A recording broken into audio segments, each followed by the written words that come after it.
is Josh. I'm here with Loud and Heavy, and I'm here with Heri Joensen from TYR. So, how's the tour been going so far? It's a great tour so far. One of the best we've been on, I think, through the US at least. What's the difference, from your perspective? How does it look when you're touring, or how does it feel when you're touring the US compared to Europe? Some of the differences. Yeah, well, the venues are very different in Europe.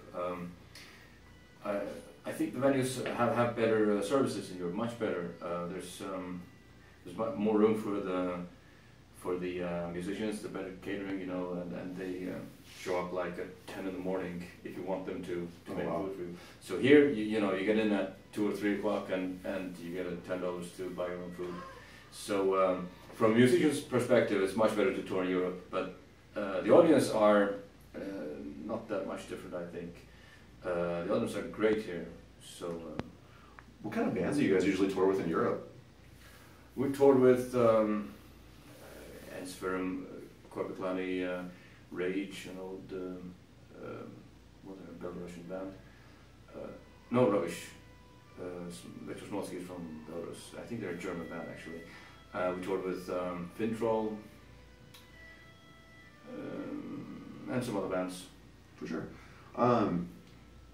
Did you guys, when you're over in, especially in California, do you guys drink a lot of beer at all? Because there's a lot of breweries in the area. Yeah, I don't drink beer at all. Oh, really? No, I don't like beer. Really? But some of the other guys may have a beer or two every now and then. We don't go, or they don't go looking up special brew. Not that I know of, at least. So we just drink what there is. Because you don't get a whole lot of days off either, right? No, actually we don't. Can you talk a little bit about, you're still touring in support of the last album, right? Can you talk a little bit about how much bigger that album has kind of projected you guys? It seems, at least from my perspective. Can you talk a little bit about that album and the recording process and stuff like that? Yeah, I think the album's done better than the other ones. Might also be because we're on a new label, Metal Blade Records, and they've done I think a very good job of promoting it. But then I like to think the music is okay as well. I hope that we're making progress there also. We recorded it as we've done the other previous 5 albums with Jacob Hansen in Denmark, and it was we have a pretty straightforward way of doing it. We prepare the music as much as possible before we go to studio, and we record drums first, and bass, guitars, and choirs, vocals, solos, etc. So it's pretty straightforward. Why do you stay with the same producer? Because he also makes great progress every time, and we know him very well by now, so we are almost always in a hurry. Well, not even almost, we are always in a hurry. So when you work with people that you know, it's much faster. We like him very much. I have a feeling he likes us. And as I said, he gets more and more experienced, we feel so. So if you listen to our albums, even though they're made by the same guy, they sound better and better. So we like to go back there.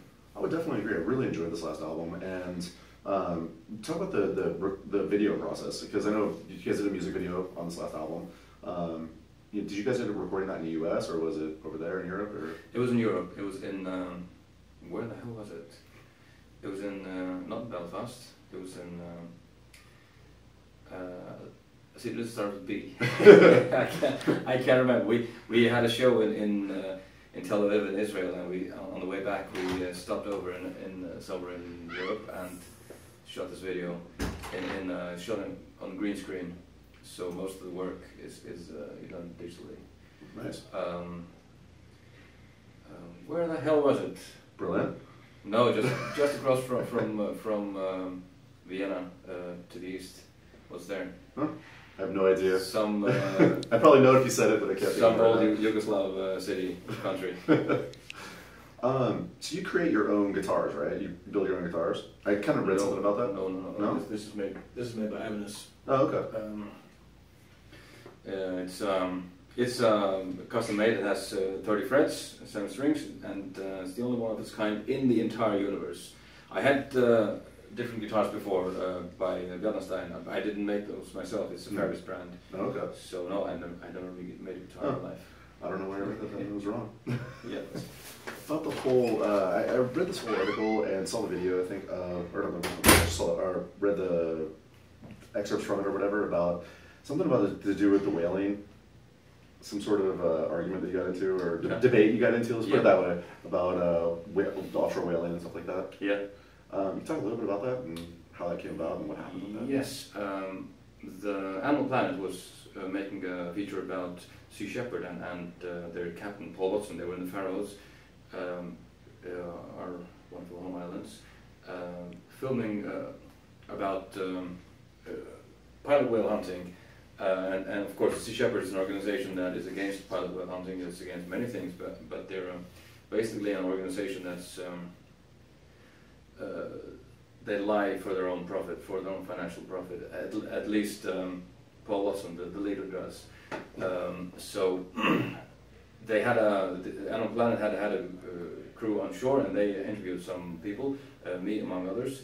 Then they wanted to stage live debate between the captain of Sea Shepherd, Paul Watson, and the Faroes person. And the authorities don't allow their representatives to debate the Sea Shepherd because they are internationally described as a terrorist organization. Or an eco-terrorist, not real. Yeah. Not the hardline terrorists, but they basically terrorize small nations for their own personal profit. So they had to pick non-official, which turned out to be me. So I had a debate with Paul Watson on Animal Planet. So the debate is about we kill pilot whales, we eat them. If you compare the Faroe Islands to US, I mean, there's grasslands everywhere, as long as the country is, which is very big. In the Faroe Islands, we have, very small islands in the middle of the ocean, and there's only ocean everywhere. Yeah. Ocean everywhere. And it's full of whales, pilot whale. So we eat that.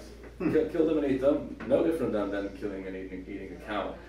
But it's done outside. They're killed outside in the open. So it looks very brutal and ugly, and it's easy access to pictures, gory pictures of it. Yeah. If you were allowed into a slaughterhouse, you could get very ugly pictures too. But of course, you're not allowed.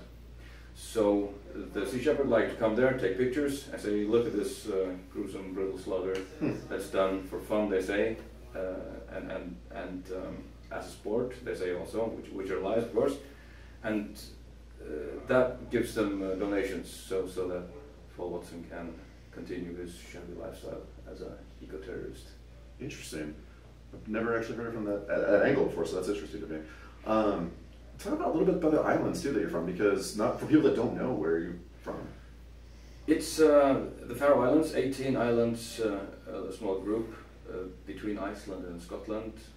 Well, Iceland, Scotland, and Norway sort of in a triangle there. There are 50,000 people living there. We have our own language, our own. We're a self-governing part of the Kingdom of Denmark, but we have our own government, local government.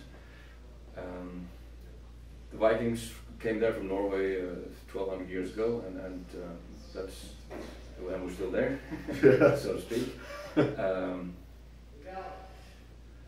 It's probably has the lowest crime rate in the world, so nice place. Nice. How do you keep all the music original after? I mean, it's 7 albums now. How do you keep it original, especially with that Viking kind of sense? It's not that difficult. There's really an abundance of folk music in the Faroes and the rest of Finland as well that one can use for heavy metal. And our approach has changed slightly over the years. It's probably going to change more. So I don't see any challenge really in that. Do you base the music off of the folk music, or do you base? Yeah, yes, we do. Oh, nice. So you're actually using like real historic things, or it is historic music, right? Yes, we do. Yeah, that's awesome. Cool. No, please buy our albums and come to our shows if you can. Thanks.